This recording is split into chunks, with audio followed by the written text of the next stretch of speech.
Ready for a real test of nerve and a steady hand? In this explainer, we're going to learn how to play Bamboleo, a wonderfully tense game that's all about balance.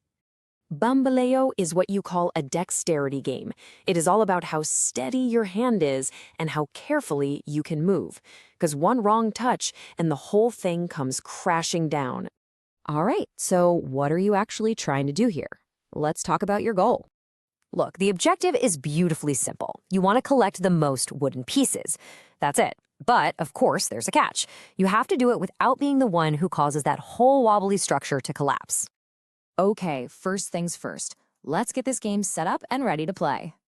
Setting up is just 3 easy steps.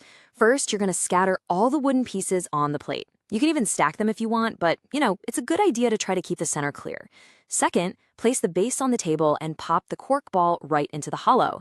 And finally, the tricky part. Carefully balance that plate with all the pieces on it right on top of the cork ball. Don't worry, this part might take a try or two to get just right. All right, the plate is balanced for now. So let's dive into how you actually play the game. So who goes first? Well, I love this rule. It's the player with the shakiest hands. From there, play just continues clockwise around the table. A turn in Bamboleo is incredibly simple. You don't have a long list of options or complicated choices. Nope. On your turn, you do one thing. And that one action is to carefully remove any single piece from the plate. The one big rule is you absolutely cannot touch the plate itself with your hands, only the piece you're trying to take. Now, your attempt can go one of 2 ways. Let's say it's a success. You grab a piece, the plate stays steady, you keep the piece, and your turn's over. Simple. But what if it's a failed attempt? Well, if the plate wobbles too much, that's a fail. You have to stop immediately and put the piece right back where you found it. But you don't just get away with putting the piece back. Oh no.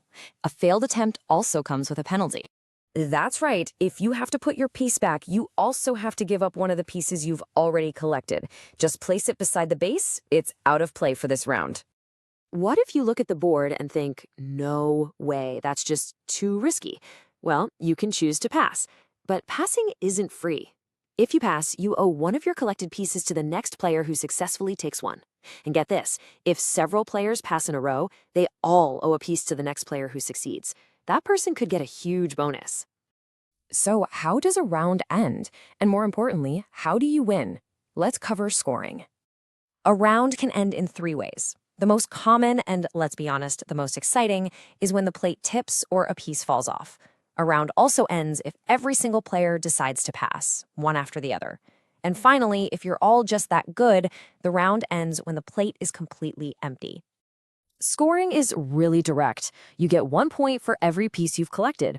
Easy. However, if you were the person who caused the plate to fall, you get hit with a major penalty before you even get to score. And that penalty is 4 pieces. Before you count up your points for the round, you have to return 4 of your collected pieces. This could even give you a negative score for the round. So be careful, that risky move at the end can be very, very costly. After you score a round, you just set the whole game up and play again, keeping a running total of your points. The whole game ends as soon as any player reaches 20 or more points. At that point, the player with the highest total score is the winner. Before we wrap up, here's a helpful little piece of advice to make your life just a little bit easier. So during setup, right before you let go of the plate, try gently sliding the pieces around.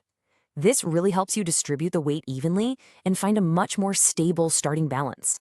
So collect your pieces, keep that plate steady, and whatever you do, don't be the one to make it fall.